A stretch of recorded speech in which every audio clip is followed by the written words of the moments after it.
And we want to welcome you back to FOXSOUL's Black Report in the kitchen. Everything happens in the kitchen. We're celebrating Women's History Month and Black Excellence. Today, we have a special guest, entrepreneur extraordinaire and credit consultant as well, Ebony Cochran, who recently made a historic move by becoming a Little Caesars franchisee, making her the first Black woman in the Detroit area to accomplish this. Ebony, welcome. Look, let's dive into your journey here. Learn more about your motivation, your inspiration, and again, welcome to the show. We appreciate you having you. Thank you guys for having me. Yeah, this is exciting. Thanks for making some time today. So let's start with a little bit more about what inspires you to want to become a franchisee. I was reading that this was a birthday gift to yourself and you wanted to establish a legacy for your daughter. Talk about it. Yes, so last year, this was a big thing for me to do something different. So with business, every business that I've started on my own, I had to figure out everything on my own. So I knew franchising would be very good just because it came with instructions, right? It tells me how to do everything. But Little Caesars was near and dear because we eat it all the time. My mom and sister actually worked at a Little Caesars when I was in middle school. So this brand has been in my family half my life, right? So I wanted to, go into the franchise business, and I wanted to go into one that was near and dear to my heart. And this is what it was. It was Little Caesars. So as Detroiters, that's we like you say, we grow up on that. Yes. Brandon, you gonna start asking questions. Okay, go ahead. So Ebony, look, there's not a lot of women that look like you in the room.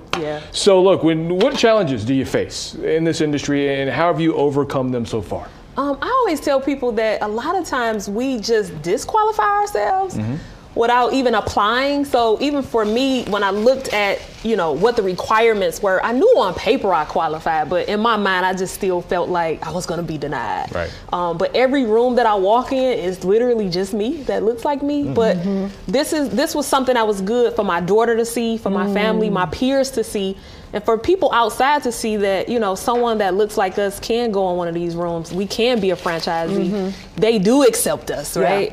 So this was not just a move for me. This was a move for my community and a move for my family. Yeah, you had mentioned that your daughter was, your driving force, behind you making this accomplishment. How old is she? Is she able to take in, all that you have accomplished? And what do you hope to set in motion, for her life? Because this can, we're talking generational wealth here. We can set her up now. So I know I look 20, but I have an 18-year-old. What?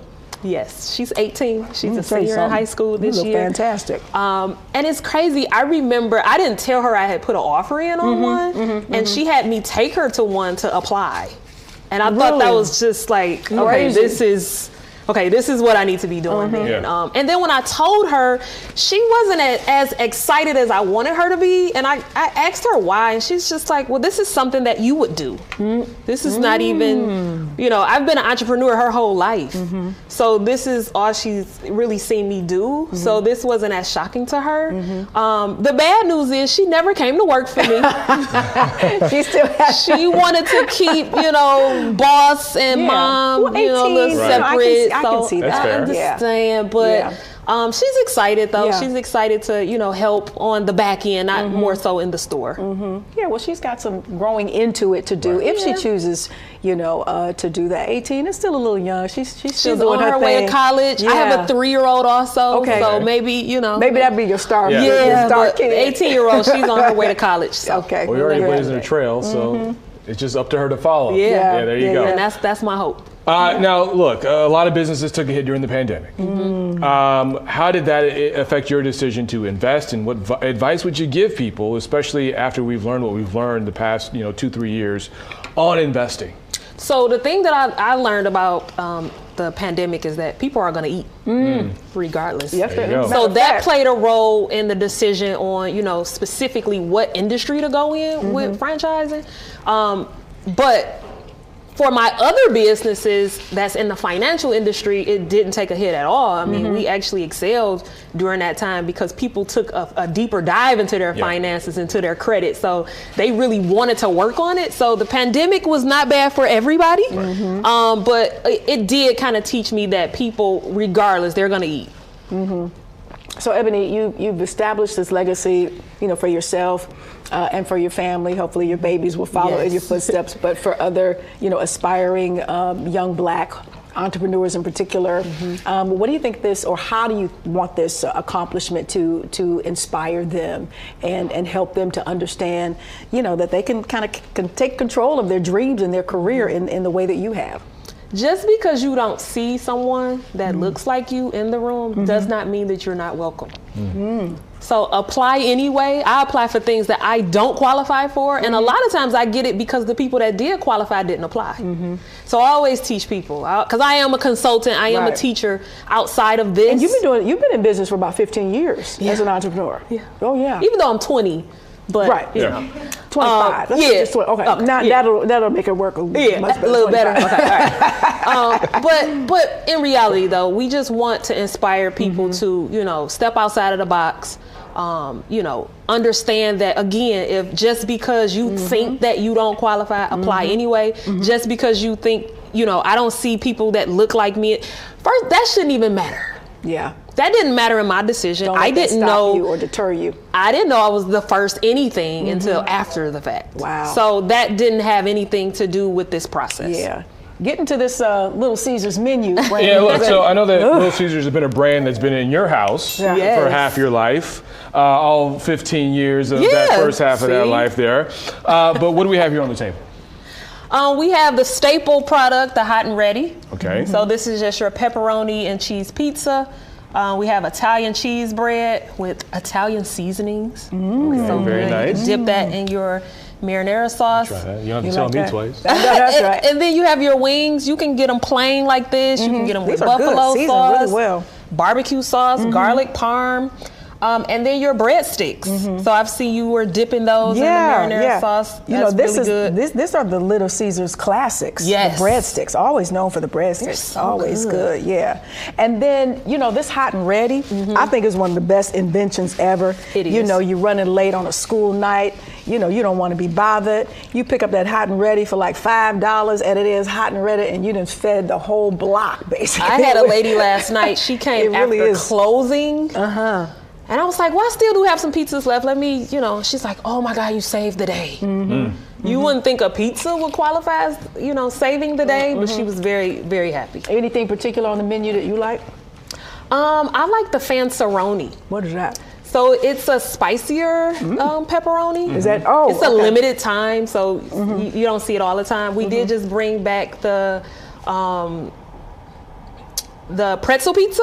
Okay. So it has nacho cheese. Was that a hit? All right. It is. Okay. It's going faster than the hot and ready's right now. So the deep dish, Detroit style, that's another big staple. Yeah. So future plans, you've already established this one location. We need more sisters like you out there. Future plans. More franchises. About it. What you think? I'm thinking about it. This was just literally a birthday gift. So my birthday is coming up again next month. So, so I might have something franchise. New. I don't know. Something else in the works. I have to come back and tell you guys about it. I do want to say this because years ago, in my single life, I used to have guys over. We used to watch the game, and we would get the bacon wrapped crust around the Little Caesars. If you guys can find a way to bring that back, okay, I would be very appreciative. I'm going to send an email. Yeah. Before we let you go, we know you're a financial expert as well. We're in the midst of tax season. One of the biggest mistakes you think the soulmates, the culture makes when it comes to our finances and how we go about managing those. I'll give 2 tips. Okay. Because we ain't got to pay you for them, do we? No, not today. On the house, everybody. Here we go. Not today. Food, a couple of tips. things, especially with business owners. File the correct numbers. Oh. Don't chase the refund. If you owe the IRS, pay the IRS. The second thing is when you file your taxes, make sure that you read the bottom where you sign and make sure if you're going to a preparer that preparer's name is on that tax return. Because a lot of times you'll go to someone and then it'll say self-prepared. Right. Like you prepared it when in reality you actually paid somebody else. Lastly. Okay. Come on, Ebony. The pandemic taught us to have an emergency fund. Right? A lot of people had a lot of crisis financially because they weren't prepared, right? Financially, So this year, let's get us a emergency fund. Yep, and you know, Brandon and Ebby, we were just talking about a couple of shows ago how Black people are the ones being, you know, called out, and the government, the IRS is either knocking or calling, wanting to review our taxes because sometimes we're a little ill prepared with how we've gone about them. So that's some great advice, girl. I'm so happy and proud of you. I don't know what to do as a native Detroiter. You know, this is just awesome and amazing, and we just honor you today. Thank you so much. Yeah, absolutely. I feel honored. We appreciate it. You throwing down over here. Yeah, you know, I'm letting you handle, giving her flowers. I'm gonna eat the pizza. Absolutely.